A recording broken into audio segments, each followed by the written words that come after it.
நமஸ்காரம். நம்ம இப்போ ஒரு சிம்பிள் ப்ரீத்திங் டெக்னிக் பார்க்கலாம். யார் வேணால் பண்ணலாம், எப்போ வேணால் பண்ணலாம். கொஞ்சம் வயிறு எம்டியாக இருந்தால் போகிறோம். நீங்கள் எங்கேயாவது வெயிட் பண்ணுறீங்க, யாருக்கா சும்மா கொஞ்சம் டைம் இருந்தால் கூட உட்காந்து பண்ணலாம். இது உட்காந்தும் பண்ணலாம், படுத்துட்டும் பண்ணலாம். இது பேர் அப்டாமினல் ப்ரீத்திங். இந்த அப்டாமினல் ப்ரீத்திங் நிறைய பேருக்கு தெரியும். பட் இது ஏன் பண்ணுறோம் அப்படின்றத பார்க்கலாம். அதுக்கு முன்னாடி அதோட தியரி, சயின்ஸ் என்ன அப்படின்றத நம்ம பார்க்கணும். ஏன்னா நம்ம சயின்ஸ் சொன்னால் தான் மைண்டை நம்ம ஒத்துக்கும் நம்ம பண்ணுறதுக்கு. இப்போ இந்த உலகத்தில் பார்த்தீங்கன்னா 21% ஆக்சிஜன் இருக்கு. இதுவே பெரிய விந்தை. நம்ம கடவுள் இருக்காரா இல்லையா அப்படின்னு நம்ம டிஸ்கஷன் வரும்போது கொஞ்சமாக தான் இருக்கும். இது யார் இந்த பேலன்ஸ் மெயின்டைன் பண்ணுறாலாம் தெரியாது நமக்கு. ஆனால் அது மெயின்டைன் ஆகுது. இப்போ ஒரு கேள்வி கேட்குறேன். நம்ம எவ்வளோ ஆக்சிஜன் வெளியில் விடுறோம்? என்னது, ஆக்சிஜன் வெளியில் விடுறோமா? அப்படிதான் கேள்வி வரும். கார்பன் டை ஆக்சைடு தான் நான் வெளியில் விடுறேன். ஆக்சிஜனை உள்வாங்கி நான் கார்பன் டை ஆக்சைடை வெளியில் விடுறேன். இதுதான் நமக்கு தெரியும். ஆனால் நம்ம ஆக்சுவலாக ஆக்சிஜனை வெளியில் விடுறோம். அந்த 21% இருக்கு இல்லையா, அந்த ஆக்சிஜனை வாங்கிட்டு அதுலேருந்து 16% ஆக்சிஜனை வெளியில் விடுறோம். இந்த லங்ஸ் நுரையீரல் 4லேருந்து 5% ஆக்சிஜனை தான் உள்ளே வாங்கிக்குது. மீதி ஆக்சிஜனை அது உள்ளே போயிட்டு அந்த ஆக்சிஜன் உள்ளே ஈர்க்கப்படாமல், அப்சார்வ் ஆகாமல் வெளியில் அப்படியே வந்துடுது. ஸோ 21ல் 4லேருந்து 5% தான் நம்ம உள் வாங்கிக்கிறோம், அதை நம்ம எடுத்துக்கிறோம், மீதியை வெளியில் தள்ளிடுறோம். இதுதான் நார்மலாக நடக்குது. இப்போ இது எப்படி இன்க்ரீஸ் பண்ணுறது? 4லேருந்து 5%ன்றதை நம்ம நிறைய இன்க்ரீஸ் பண்ணலாம். நம்ம ரொம்ப ஆழமாக சுவாசம் பண்ணோன்னா அதை டெஃபினட்டாக இன்க்ரீஸ் பண்ணலாம். நான் அது எதுக்கு இன்க்ரீஸ் பண்ணோம்? ஆக்சிஜன் தான் நிறையா இருக்கே, நான் எதுக்கு இன்க்ரீஸ் பண்ணோம் அப்படின்னா நல்ல கேள்வி தான். இப்போ ஒன்றும் ஆக்சிஜன் ஷார்ட்டேஜ் ஆகல நம்ம யூஸ் பண்ணுறதுக்கு. இப்போது ஒரு கருவி இருக்குது. இந்த உடம்பு ஒரு கருவி. எல்லாரையும் மாதிரி நானும் 4% தான் உள்ளே வாங்கிக்கிறேன். இது ஒருத்தர் வச்சுங்க. இன்னொருத்தர் என்ன பண்ணுறாரு, 4% உள்ளே வாங்கிக்கிறது பதிலாக 10% ஆக்சிஜன் வாங்கிக்கிறார். அதாவது 21% இழுத்துட்டு நம்ம நார்மலாக 16% வெளில தள்ளுறோம். அவர் 21% இழுத்துட்டு ஒரு 6% தான் வெளில தள்ளுறாரு வச்சுங்க. அவர் கிரகிக்கக்கூடிய அந்த பிராணவாயு ரொம்ப ஜாஸ்தியாக இருக்குது அப்படின்னா அதுக்கு என்ன அர்த்தம்? அவரோட உடலும் மனமும் ரொம்ப நல்லா இருக்குன்னு அர்த்தம். ரொம்ப எஃபிஷியண்ட்டாக இருக்குது அந்த மிஷின் அப்படின்னு அர்த்தம். இது ஒரு கார் மாதிரி. ஒரு காருக்கு 1 லிட்டர் பெட்ரோல் போடுறீங்க, அது 2 கிலோமீட்டர் தான் ஓடுது. பெட்ரோல் ஃப்ரீயாக யாரோ தராங்கன்னு வச்சுக்கோங்க, 2 கிலோமீட்டர் தான் ஓடுது. இன்னொருத்தர் ஒரு காருக்கு பெட்ரோல் போடுறாரு, அது 20 கிலோமீட்டர் ஓடுது. அவருக்கும் ஃப்ரீ பெட்ரோல் வச்சுக்கோங்க. பெட்ரோல் ஃப்ரீயாக கிடைக்கிறதுனால ஒரு பிரச்சனையும் கிடையாது. ஆனால் 2 கிலோமீட்டர் தான் மைலேஜ் கொடுக்குது ஒரு கார் அப்படின்னா அது எவ்வளோ மோசமான டிசைனாக இருக்கும், அதில் எவ்வளோ பிரச்சனை இருக்கும். டெஃபினட்டாக 20 கிலோமீட்டர் மைலேஜ் கொடுக்குதுன்னா அது எவ்வளோ எஃபிஷியன்ட் காராக இருக்கும். டெஃபினட்டாக அதில் எல்லாமே நல்லா மெயின்டைன் பண்ணுறாங்க, நல்ல கண்டிஷனில் இருக்குது, அட்வான்ஸ் டெக்னாலஜி எல்லாருக்கும் தான் அர்த்தம். நம்ம அப்படி தான் பார்க்கணும்.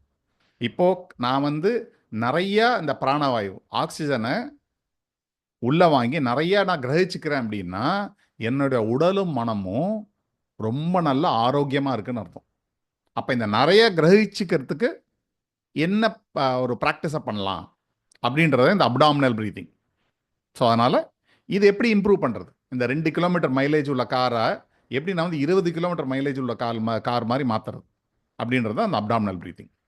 ஸோ இந்த அப்டாமினல் ப்ரீத்திங்கிறது ஏன் அவ்வளோ முக்கியம் அப்படின்னா, நார்மலாக நம்ம சுவாசம் பண்ணும்போது மேல் சுவாசம் தான் பண்ணுறோம். இது பார்த்தீங்கன்னா இந்த ஷாலோ ப்ரீத்திங் வாங்க. நம்ம பேசும்போது கூட பாருங்கள், மேலாக்க மேலாக்க இப்படி போயிட்டு போயிட்டு ஒரு மூச்சு ஆழமாலாம் போகாது. நம்ம எப்பயாவது ரொம்ப டயர்டாக இருக்கும்போது ஆழ்ந்த ஒரு மூச்சு விடுவோம், இல்லாட்டி நம்ம மேல் மூச்சு தான் வாங்குவோம். ஸோ இது ஷாலோ ப்ரீத்திங். அதான் நம்மள நுரையீரல் எடுத்தீங்கன்னா, லங்ஸ் எடுத்தீங்கன்னா 3 பார்ட்டாக பிரிக்கலாம்.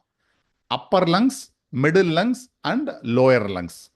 நம்ம மோஸ்ட் ஆஃப் த டைம் என்ன பண்ணுறோம் அப்படின்னா, இந்த அப்பர் லங்ஸ் மேலே இருக்க நுரையீரல் இருக்கு இல்லையா, அந்த நுரையீரலை மட்டும்தான் அதிகமாக பயன்படுத்துகிறோம். நடுப்பகுதியை கம்மியாக பயன்படுத்துகிறோம், அதோட அடிப்பகுதியை ரொம்ப ரொம்ப கம்மியாக பயன்படுத்துகிறோம். இப்போ நான் ரோட்டில் நடந்து போயிட்டு இருக்கேன், என்னை ஒரு நாய் துரத்திட்டு வருது. அப்போ நான் ஓடுவேன், வேகமாக ஓடுவேன். வேகமாக ஓடி அந்த நாய் கூட இருந்து ரொம்ப தள்ளி போயிட்டு நான் ஒரு மூச்சு வாங்கினேன்னா என்னோட அடி நுரையீரலிருந்து நான் மூச்சு இழுப்பேன். மூச்சு அவ்வளோ வாங்கும். இப்போ தான் நான் அந்த ஆழமாக நுரையீரலை முழுமையாக பயன்படுத்துகிறேன். நம்ம யாருமே நுரையீரலை முழுமையாக பயன்படுத்துறது இல்லை.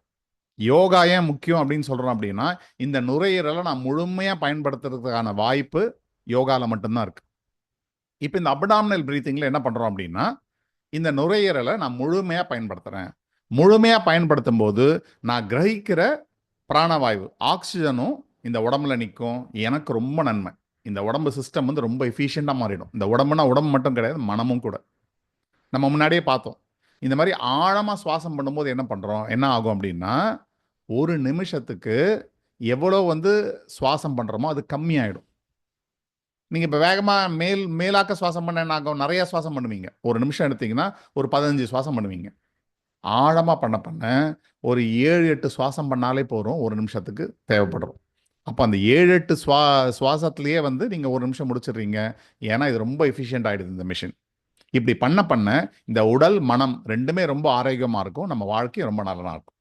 இப்போ எப்படி இந்த அப்டாமினல் பிரீத்திங் பண்ணலான்னு பார்க்கலாம். அப்டாமினல் பிரீத்திங் என்ன பண்ணலாம், உட்கார்ந்தும் பண்ணலாம், படுத்துக்கிட்டும் பண்ணலாம். நீங்கள் ஒன்று நேராக படுத்துக்கோங்க, மேல் நோக்கி மேலே பார்த்த மாதிரி படுத்துக்கோங்க. இல்லை நார்மலாக உட்காந்துக்கோங்க. உட்கார்ந்தா ஸ்பைன் ஸ்ட்ரைட்டாக இருக்கணும் எப்பவும். நம்ம எந்த யோகா பயிற்சிக்கும் பின்னாடி இருக்கிற முதுகுத்தண்டு நேராக இருக்கணும். வலது கையை இந்த அப்டாமினல் அடி வயிறு பக்கம் வைங்க.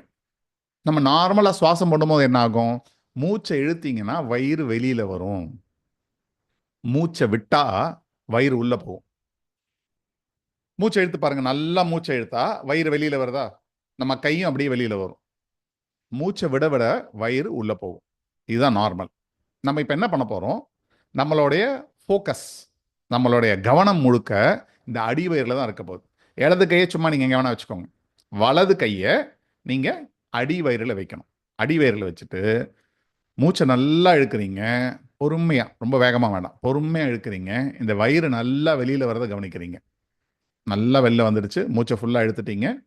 ஒரே ஒரு செகண்ட், 2 செகண்ட் அதை பிடிச்சி வச்சுட்டு அப்புறம் பொறுமையாக வெளியில் விடுறீங்க. பொறுமையாக வெளில விடும்போது உங்கள் வயிறு நல்லா உள்ளே போகிறத கவனிக்கிறீங்க. இப்போ இதை வந்து ஒரு கவனத்தோடு பண்ணுறீங்க. நார்மலாக நம்ம வந்து மூச்சை இழுத்து விடும்போது கவனமே இருக்காது, வேற ஒன்றுலாம் கவனம் பண்ணுவோம். இங்கே இதை கவனம் பண்ணுறீங்க. ஸோ இது ஒரு தியானம் மாதிரி நடக்க போகுது. உங்கள் மூச்சை இழுக்கிறீங்க, அடிவயிறு நல்லா வெளியில் வருது, அப்புறம் மூச்சை விடுறீங்க, அடிவயிறு உள்ளே போகுது. அவ்வளோதான் அப்டாமினல் பிரீத்திங். இதே மாதிரி எவ்வளோ நிமிஷம் வேணால் நீங்கள் பண்ணலாம். இது வந்து நீங்கள் 2 நிமிஷம் 3 நிமிஷம் இல்லை, எவ்வளோ நேரம் வேணால் பண்ணலாம். எவ்வளோ நேரம் அதிகமாக பண்ணுறீங்களோ அவ்வளோக்கு அவ்வளோ நம்ம நுரையீரலோட கெப்பாசிட்டி, ஸ்ட்ரென்த்து, அதோட வலிமை, அதோடைய உள்வாங்கும் தன்மை, அது வந்து பிராணவாயு கிரகிக்கும் தன்மை ஜாஸ்தியாகும். இதனால் உடல் அண்ட் மனம் ரொம்ப ஆரோக்கியமாக இருக்கும். நீங்கள் கொஞ்ச நாள் முன்னாடி பார்த்தீங்கன்னா, இந்த தாய்லாண்டில் ஃபுட்பால் விளையாடுற டீம் வந்து போயிட்டு ஒரு குகையில் மாட்டிக்கிட்டாங்க. அந்த குகையே பார்த்தீங்கன்னா கிலோமீட்டர் கணக்கில் உள்ளே போகுது. அவங்க தண்ணி ஃப்ளட்டு வந்தவொன்னே என்ன பண்ணாங்க, உள்ளே போயிட்டாங்க. உள்ளே போயிட்டு அது அது அது உள்ளுக்குள்ளேயே ரொம்ப பெரிய டனல் மாதிரி போயிட்டு ஒரு இடத்துல போய் உட்காந்துட்டாங்க. இப்போ தண்ணி ஃபுல்லாக வந்துடுச்சு. அவங்க அந்த ஒரு மேடு மாதிரி அந்த குகைக்குள்ளே உள்ள சூரிய வெளிச்சமே கிடையாது. அந்த குகைனா ஃபுல்லாகவே க்ளோஸ் தானே. உள்ளே போயிட்டு ஒரு சின்ன மேடில், ஒரு பெரிய மேடில் உட்காந்துட்டாங்க. அந்த ஃபுல்லாக தண்ணி கவர் ஆகிடுச்சு. இப்போ அவங்க வந்த பாதை முழுக்க தண்ணி ஃபுல்லாக கவர் ஆகிடுச்சு. அவங்கள யாருமே காப்பாற்ற முடியல. இது அந்த தாய்லாந்து கவர்மெண்ட்டுக்கு வந்து போய் அதுக்கப்புறம் பெரிய பிரயத்தனப்பட்டு ரொம்ப சிரமப்பட்டு அவங்கள காப்பாற்றிருக்காங்க. வெளியில் அந்த மாட்டவங்க எல்லாம் சின்ன குழந்தைங்க. ஒரு வயசை பார்த்தீங்கன்னா ஒரு 10 வயசுலேருந்து 14 வயசுக்குள்ளே இருக்கும். அவங்க தான் மாட்டியிருக்காங்க. அவங்க வெளியில் வந்து 14 நாள் கழிச்சு வந்திருக்காங்க. 14 நாளும் சாப்பாடு கிடையாது, தண்ணி வேணும், அந்த தண்ணி தான் குடிச்சுக்கணும். இருட்டு, பக்கத்தில் இருக்கிறவங்களோட பார்க்க முடியாது. அவ்வளோ கும் இருட்டில் 14 நாள். நம்மளை காப்பாற்ற யாராவது வருவாங்களா வரமாட்டாங்களானே தெரியாது. இன்னொன்று, அந்த மாதிரி இடத்துல போய் உட்காந்துட்டிங்கன்னா முழுசாக தண்ணி இருக்கும், மேலே ஃபுல்லாக பாறைகள் இருக்கும், உங்களுக்கு வானமே தெரியாது. ஏன்னா குகை இல்லை, ஃபுல்லாக மூடி இருக்கும். ஆக்சிஜன் ரொம்ப ரொம்ப கம்மி அங்கே. இங்கே 13 14 பேர் போயிட்டாங்க, அவங்களுக்கு தேவையான ஆக்சிஜன் கிடைக்கணும். அப்போ அந்த ஏரியாவில் ஆக்சிஜனே ரொம்ப கம்மி. இது ரொம்ப விந்தை, எப்படி வந்து அந்த ஆக்சிஜன் இல்லாமல் அவங்க 14 நாள் இருந்தாங்கன்றது. அவங்க வெளியில் வந்தவங்களை பேட்டி காணும்போது கேட்டால் நாங்கள் மெடிடேட் பண்ணோம் அப்படின்றாங்க. அப்போ தியானம் அப்படின்னா என்னென்னா, கொஞ்சம் பிராணசக்தி இருந்தால் போகிறோம், கொஞ்சோண்டு ஆக்சிஜனில் நான் ரொம்ப நாள் உயிர் வாழ்வேன். இதுதான் தியானம். தியானம் பண்ணால் இந்த உடம்பு அவ்வளோ எஃபிஷியன்ட் ஆகிடும். கொஞ்சம் ஆக்சிஜன் இருந்தால் போகிறோம், நான் ரொம்ப உயிர் வாழ்ந்துருவேன். இப்போ ஒருத்தர் வந்து ஒரு சுவாசிக்கிறதுக்கு ஒரு சும்மா ஒரு குத்து மதிப்புக்கு ஒரு 1 கிலோ ஆக்சிஜன் வேணும்னு வச்சுங்க, 1 மணி நேரத்துக்கு. இப்போ நான் தியான நிலையில் போயிட்டேன், என் மைண்டை அமைதி பண்ணிவிட்டு, என் மைண்டு படப்படப்பு இல்லாமல் நான் ரொம்ப பொறுமையாக ஆழமாக நான் சுவாசிக்கிறேன் அப்படின்னா, அதே 1 கிலோ ஆக்சிஜன் 1 மணி நேரத்துக்கு அவருக்கு ஆகுதுன்னா, நான் ஒரு நாள் ஃபுல்லாக கூட யூஸ் பண்ணலாம் இந்த 1 கிலோ ஆக்சிஜனை. இப்போ ஆக்சிஜனுக்கு தட்டுப்பாடு இல்லை, அதை பற்றி பேசலை.